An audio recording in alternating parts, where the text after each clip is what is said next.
For Charlie Broderick and Angus Johnston, 2012 will be remembered as the year of ordinations. In June, they were ordained deacons in the Catholic Church. In December, they were ordained to the priesthood. Both Reverend Johnston and Reverend Broderick came to the priesthood later in life.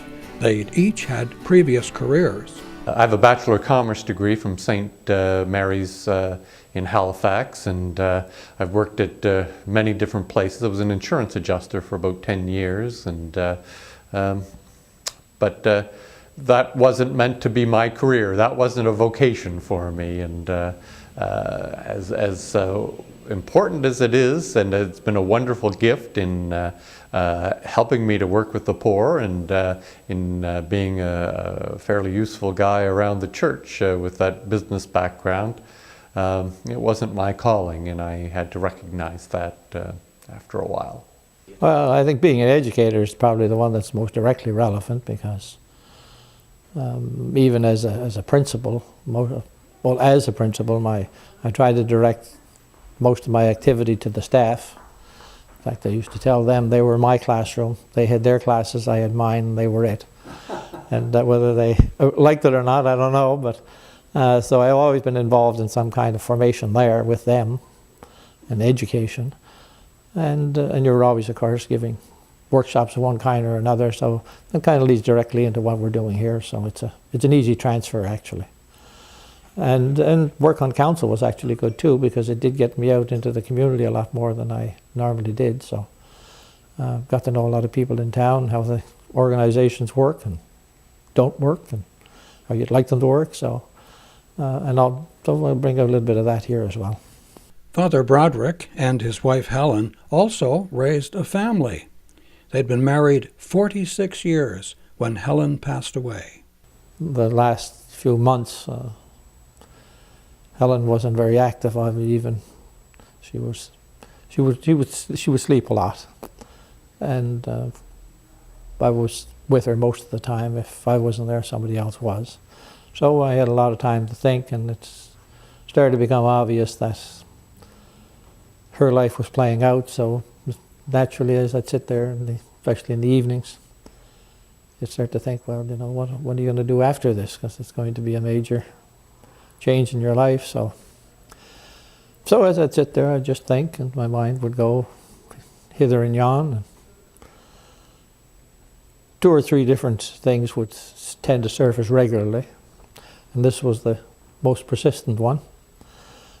So I just decided that I would follow up on it. After a few months after Helen passed away, I approached the bishop. And one of the things that I started doing about 20 years ago was I started working with the poor in Moncton, doing some volunteer work at the House of Nazareth.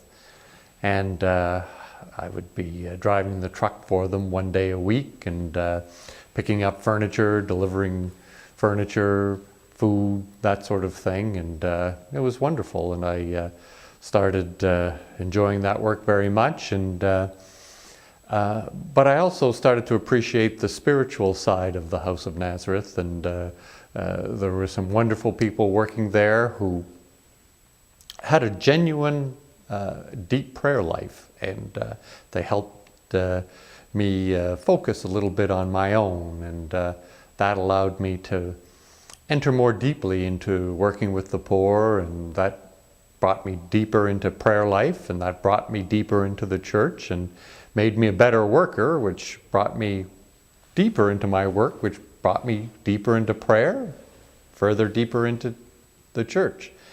As I entered more deeply into the church, I started to realize that perhaps I did have a calling to the priesthood. And one day, about 6, 7, 8 years ago, I actually spoke to somebody about that, and went off to St. Peter's Seminary after a long period of reflection, and entered into some dynamic studies of philosophy and theology, and it has led me to the point of where I am today.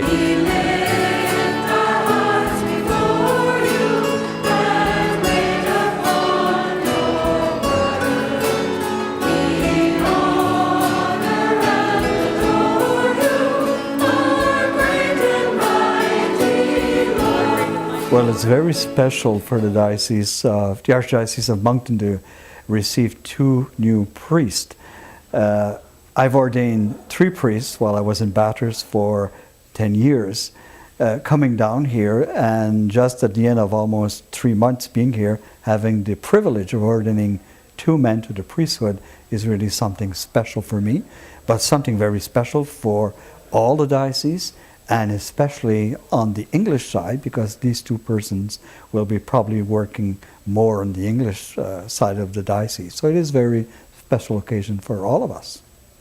So it's an exciting time for myself personally, for the parish grouping, and for the diocese to celebrate this ordination of Angus Johnston and Charlie Broderick.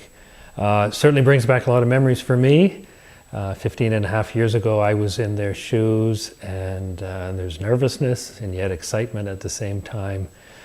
I'm really proud and happy. I was telling somebody earlier on, I don't think I could have chosen 2 better people myself for candidates to the priesthood.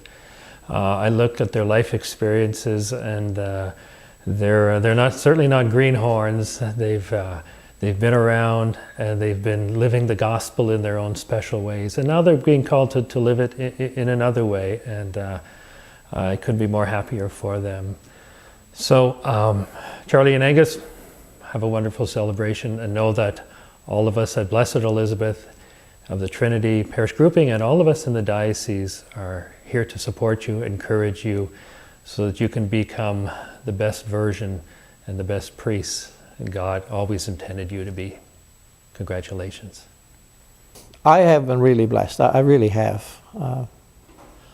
And the support from the community, like the Immaculate Heart community, all of the churches really in the grouping, and from everyone, Catholics, non-Catholics. I mean, everyone's been tremendously supportive, and I'm just so grateful. It's fantastic. It really is. I think it's a wonderful opportunity to more deeply involve yourself in life when you look at what role God has for you in this world. To listen to that call is an invitation to enter more deeply into life, to enter more deeply into God and a relationship with God. And I think that's the most important thing, is to be open to the possibilities of what your life can be, and to be open to the possibilities of what our religious community and our church can be, and how you can be an active, dynamic member in it.